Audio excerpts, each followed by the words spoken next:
So we're going to be dealing with Halloween Kills more as a box office and production issue. I've already done a non-spoiler review. I'll link that in the description down below. So my basic thing with it is it was just kind of meandering. The plot doesn't mean anything, and it's just a very weak follow-up from 2018. And I thought the 2018 one was really terrible. This was slightly better, but it's not much to see. Now, in terms of its box office performance, it's fairly impressive given where we are with the crisis, but there are several problems. For one thing, the box office has become much more normalized. So it's not right to compare it to 2018, but box office is getting more and more normal. It should perform at the same level or above, really, because now it has brand recognition. So the first one, whatever you think of its quality, was a monster hit. Based on its budget, it was very impressive. This one is still pretty strong, and given that you could see it on Peacock, it is really good, and it's skewed very young, whereas James Bond is sort of faltering and it's skewed much older. So I guess you can draw from this that the new Halloween fans really dug this. And it's really strange because Halloween Kills is filled.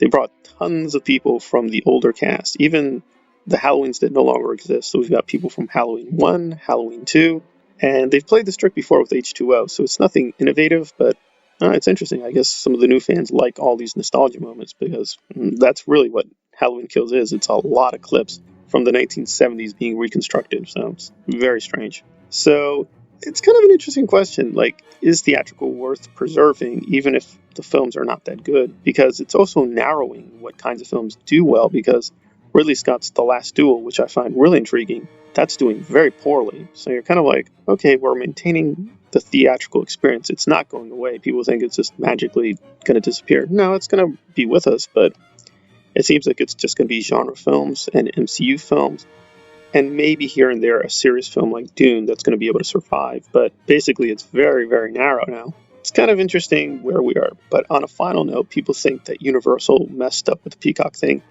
It's not Universal. Jason Blum has admitted this is his idea. He apparently was frightened by the reception of Freaky, which I also didn't like. I did think it at least had much stronger elements than Halloween Kills, but I thought it was a very weak movie. And he just didn't like how it just didn't work as a theatrical release, so he decided to do the Peacock thing. So this is a Jason Blum project. And I have no real complaints with Jason because he's very upfront. He was behind Glass, which I think was a very great film, so got to give him credit there. He helped M. Night when nobody else was going to help him. But he's a capitalist. He only cares about money, so this is a financial decision. Seems to have worked out so far. It is not going to make anywhere close to the box office. The first one did, but there we are. But it is going to be profitable, but how successful, we'll have to wait and see. And on to Scream 5, which has finally released a trailer and images, and I don't know who this is for. I guess this is for the die-hard fans, because I've seen the whole Scream trilogy. I liked it well enough. I thought it was pretty good, but I really have no interest in seeing it again. I don't really care if Sydney's back or the old people are back or Courtney Cox is back. I just don't care. I just don't think the main iconic villain is interesting enough. I think honestly Wes Craven did this for the money.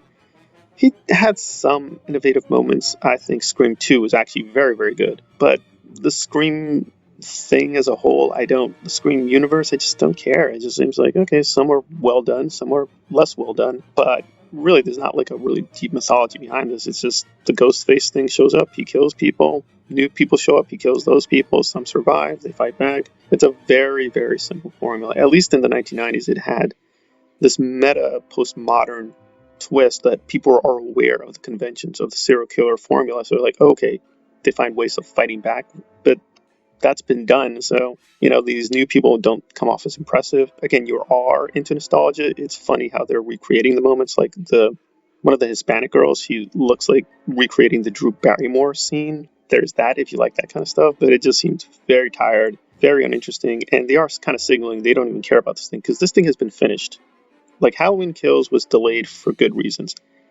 Why they're delaying Scream 5, they don't really explain, because it should be out right now, but they've decided to move it back to January, and they're saying it's honoring Wes Craven and all this garbage. No, they put films in January if they don't like them or don't have confidence. Like Glass was released in January, but that was deliberate because they want it to be kind of like counter-programming to the MCU. This one is just, they probably know it's not a very good film, it's just an okay film, and they're just going to dump it in January. And again, you have to respect them because they're probably correct. If you have to choose between this and Halloween Kills, I'd probably choose Scream because Halloween Kills was terrible, so probably higher quality, but I'd probably say the younger audience was more interested in Halloween Kills. So I guess they made the right financial decision, but they can't hide it. This thing is just, it's probably just a mediocre edition. Maybe it'll be surprising and really do something amazing, but I don't have a lot of confidence in it. So there we are. So a lot of nostalgia with very old franchises. We're going to see how this all turns out. But so far, Halloween Kills is working, but it is mainly with a young, new audience. Whether it's going to be able to sustain itself with Halloween Ends, we're going to have to wait and see. Thanks for listening.